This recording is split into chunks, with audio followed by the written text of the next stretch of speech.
Maka saya punya prinsip,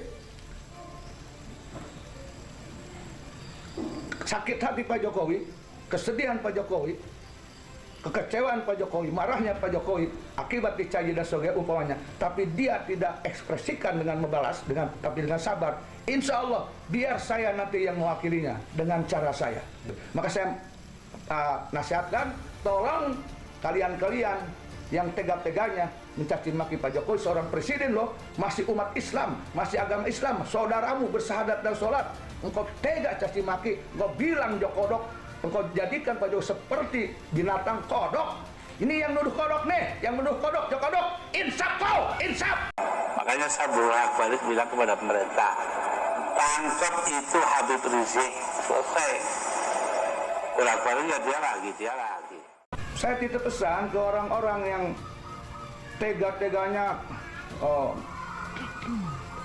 terus terlalu nekatnya menghina Pak Jokowi, nyinyir, benci, nuduh Pak Jokowi, menghina, mencaci maki, menghujat Pak Jokowi PKI, Islam tidak jelas, Pak Jokowi anti-Islam. Nah iya itu anti-Islam ya, Bang. Anti-Islam.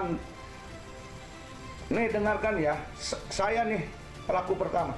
Yeah. Saya adalah orang pertama korban hoax, korban media. Saya orang Banten pertama ketika Pak Jokowi mencalonkan presiden tahun 2014, saya orang yang termakan korban isu PKI. Saat itu saya tidak suka Pak Jokowi. Berapa tahun saya tidak suka Pak Jokowi. Bahkan saya sampai berdoa pada Allah Ta'ala agar Indonesia tidak dipimpin oleh Pak Jokowi. Saking percaya kepada berita PKI. 2014 itu Pak ya? 2014 sampai 2014, 2016, 17 sampai 2018. Yeah. Saya masih percaya PKI, yeah. Pak Jokowi. Nah, dari saya percaya ke Pak Jokowi itu bahwa Pak Jokowi PKI, akhirnya saya banyak berdoa ke Allah agar Indonesia periode kedua tidak dipimpin oleh Pak Jokowi. Di mata saya itu PKI. Di suatu malam saya terus berdoa pada Allah agar Indonesia tidak dipimpin oleh Pak Jokowi yang PKI. Allah ngasih petunjuk pada saya. Yeah. Suatu ketika saya dikasih jalan, ada satu jalan sebuah kepastian, dibukanya tentang Pak Jokowi, dari mulai kelahiran Pak Jokowi tahun 61 kebuka, yeah. PKI meletus tahun 65, dibuatkan 67, dan dibuka juga sejarah keluarga Pak Jokowi, kehidupannya. Intinya semua tentang Pak Jokowi yang fakta yang di luar tuduhan dibuka oleh Allah pada saya. Disitulah saya baru yakin. Nah, pengalaman itu sehingga saya mengenal Pak Jokowi, walaupun saya mungkin tidak dikenal oleh Pak Jokowi, tidak tercatat di mata Pak Jokowi mungkin, tapi saya mengenal. Dikatakan dekat, ya mungkin Pak Jokowi tidak merasa dekat dengan saya. Nah, ya, tapi saya mengenal Pak Jokowi karena saya berdoa. Nah, dari kenapa mengenal itu, dari tadinya percaya Pak Jokowi dituduh seperti orang yang netizen oknum dituduhkan. Nah, akhirnya saya jadi tahu. Nah, dari tahu ini makin cinta saya ke beliau. Jujur aja, saya makin cinta, saya makin kagum, saya makin menghormatinya, dan saya ikut sedih ketika beliau dihina. Saya ikut marah ketika beliau dicaci maki. Saya tidak terima ketika beliau dihinakan. Karena beliau ternyata bukan seperti yang dituduhkan. Maka saya merasa berdosa jika saya diam ketika Pak Jokowi dihina. Jika saya diam ketika Pak Jokowi dicaci maki. Ketika saya diam ketika Jokowi dipaksakan diturunkan tidak sesuai dengan konstitusi. Maka saya terpanggil karena saya orang yang tahu siapa Pak Jokowi. Dan tahunya bukan dari Pak Jokowi semuanya dari Pak Jokowi, bukan. Dari hasil dibukanya kasab oleh Allah karena saya berdoa tiap malam ketika masih percaya Pak Jokowi PKI. Maka saya sarankan sekarang kepada mereka-mereka yang sudah terlanjur nuduh Pak Jokowi PKI anti-Islam, mohon maaf, segera tobat sebelum Allah nanti mengembalikan semua tuduhan itu kepada engkau semua. Nanti engkau yang PKI, engkau yang Islamnya tidak jelas, engkau yang anti-Islam. Karena ini hakul adabi, berlaku, awas hati-hati. Mumpung Pak Jokowi masih hidup. Nah, oleh karena itu ketika saya merasa saya pernah ikut-ikutan terkena hoax fitnah Pak Jokowi PKI bla bla, saya merasa berdosa. Lalu saya bagaimana? Harus menghapuskan dosa saya ke Pak Jokowi. Saya ingat sebuah hadis, jika engkau melakukan sebuah kejahatan, imbangi dengan kebaikan. Maka saya akhirnya membalas hujatan saya ke Pak Jokowi, tuduhan saya ke Pak Jokowi PKI, dibalasnya ketika Pak Jokowi mencalonkan presiden tahun 2019, maka saya habis-habisan.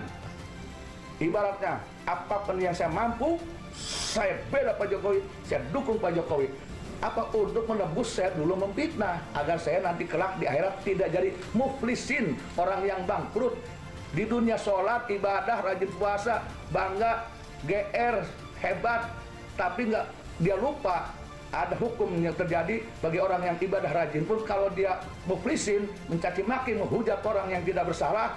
Rasul katakan nanti di akhirat amal-amal sholat dia itu akan ditebus dosa kepada orang yang dihinakan, disakiti hatinya. Nah, saya tidak mau seperti itu, makanya saya bayar agar dosa saya ke Pak Jokowi lunas.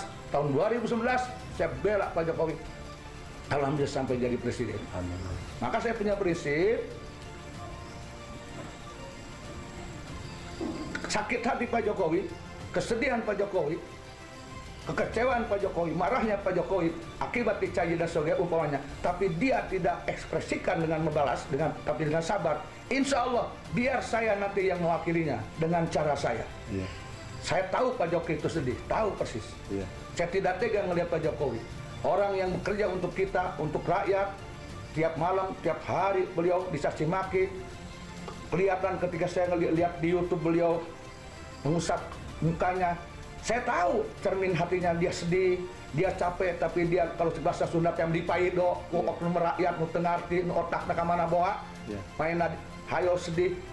Dia tahu, tapi dia menahan sabar. Saya melihat ekspresi mukanya, saya sedih ketika itu. Kasihan nih Pak Jokowi. Mungkin bagaimana sakit hatinya, beliau sudah berjuang habis-habisan, selalu jarang diterima orang. Tersentuh saya, maka saya ketika itu bicara di hati, ya Allah, biarkan saya wakili kesedihan Pak Jokowi nanti oleh saya dengan cara saya sendiri, dengan izin Allah Ta'ala, insya Allah. Maka seperti itu. Maka saya nasihatkan, tolong kalian-kalian yang tega-teganya mencaci maki Pak Jokowi, seorang presiden loh, masih umat Islam, masih agama Islam, saudaramu bersahadat dan sholat, engkau tega caci maki, engkau bilang Jokodok, engkau jadikan Pak Jokowi seperti binatang kodok. Ini yang nuduh kodok nih, yang menuduh kodok, Jokodok, insaf kau, insaf. Orang manusia dituduh kodok, melanggar syariat Rasulullah. Tidak boleh kata Rasulullah manusia itu diberi gelar binatang. Siapa itu? Orang tidak bertanggung jawab, taubat kalian. Siapapun dia nih, mumpung Pak Jokowi masih hidup, saya doakan orang diberi taufik dan hidayah oleh Allah Subhanahu wa Ta'ala. Semoga Indonesia aman dari pencaci maki.